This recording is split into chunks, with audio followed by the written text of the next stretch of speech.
మీసం తిప్పి చెప్తున్నా, దేవర బ్లాక్ బస్టర్ హిట్ 2000 కోట్ల బొమ్మ పక్కా రాసి పెట్టుకోండి. Hi guys, Devara cinema trailer ఇచ్చింది భయ్యా 2 నిమిషాల 40 సెకండ్లు.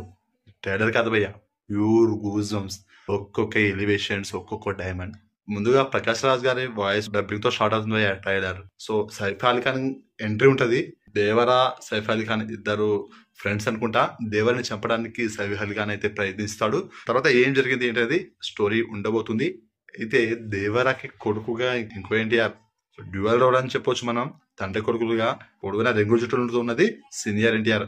దేవరా తన కొడుకుగా ఇంకో ఎన్టీఆర్ ఉంటాడు. తన హెయిర్ స్టైల్ చిన్న చిన్న ఉంటది. సో తను దేవరాకి కొడుకు అన్నమాట. దేవరాకి కొడుకు అయిన హీరోకి భయం ఎదురు తిరిగాడనమాట విలన్స్ కి. సో తర్వాత ఏం జరిగింది అండ్ తను ఎలాంటి ప్రాబ్లమ్స్ ఫేస్ చేశాడో అన్నది చూపిస్తారేమో. అయితే హీరోకి ధైర్యం రావడం, మళ్ళా హీరోకి ధైర్యం ఎట్లా వచ్చింది, విలన్స్ కి ఎలా ఎదురు తిరిగిండు అనేది ఉండబోతుందని అర్థమవుతుంది. Hero dialogues and action scenes అయితే వేరే లెవెల్. అసలు గూస్ బంప్స్ వచ్చింది. ఒక్కొక్క యాక్షన్ సీక్వెన్స్ అయితే మామూలు లేదు. హీరో కత్తి పడితే చాలు తనలా ఇంకెవరు వాడలేరేమో అనేలా అనిపించింది. అంతా బాగా వాడిండు మన ఎన్టీఆర్ అన్న. అయితే ఇదంతా ఇంకో లెవెల్. అయితే బ్యాక్గ్రౌండ్ మ్యూజిక్ భయ్యా ప్రతి సెకండ్స్ అసలు వేరే లెవెల్. అనిదురన్న తోప్ నిజంగా. బ్యాక్గ్రౌండ్ మ్యూజిక్ అయితే మాస్తుంది.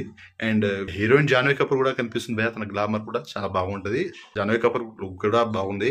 అండ్ కోడాల శివ గారు మార్క్ అయితే మనకు డిఫరెంట్ గా కనిపించింది. ప్రీవియస్ మూవీస్ చూసుకున్నట్లయితే పాన్ ఇండియా సినిమా కాబట్టి ఇప్పుడు సినిమాలో ఇంకా ఏం చూపిస్తాడో చూడాలి. ట్రైలర్ ఎండింగ్ లో ఒక షాట్ ఉంటది భయ్యా, మామూలు లేదు అసలు. పీక్స్ లో నాకు గూస్ బంప్స్ వచ్చింది. సముద్రం నుంచి సూర్య చాప మీద హీరో వస్తాడు భయ్యా, అటా బయటకు వస్తుంది. మా బుర్ర పాడు అసలు మామూలు లేదు. అండ్ వాటర్ కూడా ఇలా రౌండ్ తిరుగుతుంది. అదంతా వేరే లెవెల్ అనమాట. అండ్ శ్రీకాంత్ గారు కూడా ఉన్నారు భయ్యా. సో సినిమా అయితే September 27 రిలీజ్ అవుతుంది. ట్రైలర్ చూశాక అసలు ఈగర్గా వెయిట్ చేస్తున్నా. నాకైతే నచ్చింది ట్రైలర్. మీకు ఎలా అనిపించిందో కామెంట్ చేయండి. వీడియోని అయితే లైక్ చేసి షేర్ చేయండి. ఛానల్ని సబ్స్క్రైబ్